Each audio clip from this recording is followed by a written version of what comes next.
Mike with Motorrad Audio, and this video is going to cover the details behind the ZZ-2 Bike2Play Apple CarPlay Android Auto interface that we offer for the BMW K1600s. This particular one is going to cover the 22 plus K1600s. Hopefully we'll have some mounts and things developed for some of the older models in the near future. There's two different kits available. There's one that is just the Apple CarPlay Android Auto interface alone, and then there's another kit that covers or has a front and rear camera with DVR as well. So we'll get into the details of both of those here in a second, and let's get started. Okay, so with either of the kits, you're going to have a mounting bracket here that's going to fit over top of the top portion here that open and closes. You'll want to sit on the bike, get this centered into place, put some tape here to kind of mark where it's going, and then remove that. Peel the portions of the double-sided tape that are off here after having cleaned this really well with alcohol so you get the maximum adhesion possible. And then it's simply just going to lock down onto there. With the version that does not have the front and rear cameras, this bracket will come pre-mounted on the screen. For the version that has the front and rear camera, there is an SD card slot available at the bottom that you would need to possibly access down the road. So the mount is going to be held to it with high power magnets. So this part will come off. So when you're doing your mounting, you can simply do it with just the bracket itself to get that in the proper place. And then this will just simply snap onto it there. Once you have this portion mounted, you're going to want to tuck any of your cables down in here, and you're going to want to push some excess back behind the screen. That way, once your installation is done, this top will have enough slack to actually still be able to open and close if necessary. You know, if the bike needs service, you're going to need access to the two screws to get the screen off. You still want to be able to open up this top, so you'll have some of your excess cabling run underneath here that'll tuck in behind the screen. And then once you tuck it down into here, it's going to go through an open hole where the screen is mounted into the front of the bike. So everything stays hidden, but you still have access to open and close that as needed. And again, if you need to access the SD card, you'd be able to pop this off and you'd have some excess cable to maneuver getting into there. There is an app that runs with this, so you will not have to access the SD card unless you actually want to take the SD card out, because you'll be able to access the video files directly onto your phone. So power for the unit is going to be included with this cable here. It's fairly long to reach just about anywhere you need to reach on the bike. But the key part is on this end, there's a T that has the factory plug that goes to the accessory ports, either the one up here in the front or the one on the side if you have that. And then you will be able to plug everything back together because you have the male and the female for that. This unit pulls less than 3 amps of current. That's what it's fused at, so it probably pulls a significant amount less than that. So your accessory ports will still be available for normal devices, charging your phone, whatever the case may be that you've got tied into it, without having to do anything overly fancy. On this particular model, being a 23 K1600B, this panel pops right off. We have an accessory port here, but on our particular bike, they actually hardwired that into the battery as a charging port for the battery, which left the accessory plug just hanging here all by itself. So on this particular bike, the easiest route is to run it down the side and simply plug it into here and you're done. If this is wired in as an accessory port on your particular bike, you'll simply unplug this plug from it, plug in the female here, and then plug this back into the plug, and everything stays intact with no modifications to the bike itself.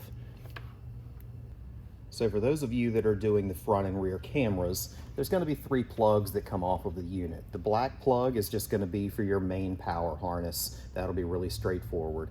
And then you'll have 2 yellows. These, for whatever reason, are not labeled as to which one is front and rear, and that will matter because the image will be reversed on the rear if it's plugged into the wrong one. So once you're done with your installation, verify that the images are pointing and reverse the proper directions so everything looks good before buttoning it back up. They will plug into either one, so obviously if it's backwards, just flip them around and you're good to go. But it's definitely something you want to verify before buttoning everything up. On the camera model, you do have access to the front and rear cameras from here. You can control it to where it will say stay on the rear camera for the entire ride if you want to use it as somewhat of an extra rear view mirror. And naturally you've got your CarPlay and everything else there as well. So if you were to get your tracks going on the music you wanted to listen to, you could use it as a camera full time. But if you're using it for GPS, then obviously you're not going to be able to really use the camera full time. This screen is glove friendly, so it basically will work with anything if you're pressing on it, so you don't have to worry about wearing any kind of special gloves or something along those lines. So let's get into the camera options.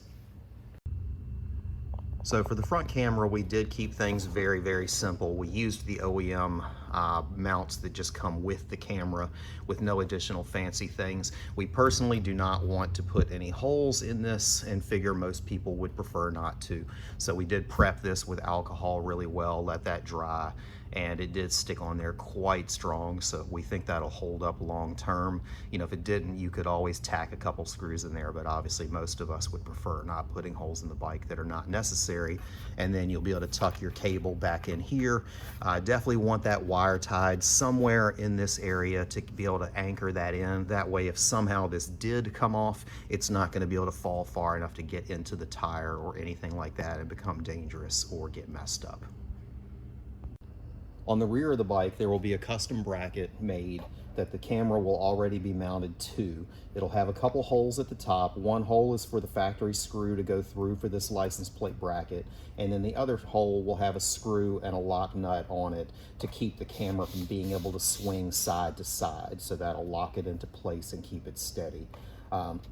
There is a grommet here from the factory that they run this light wire through. You'll basically pop that grommet out of the hole, put a little slit in it, and poke the cable through, so you're not actually doing any holes for cabling, for mounting, for anything on this rear bracket. And then you'll be able to run your cable up through here to get it to the front unit.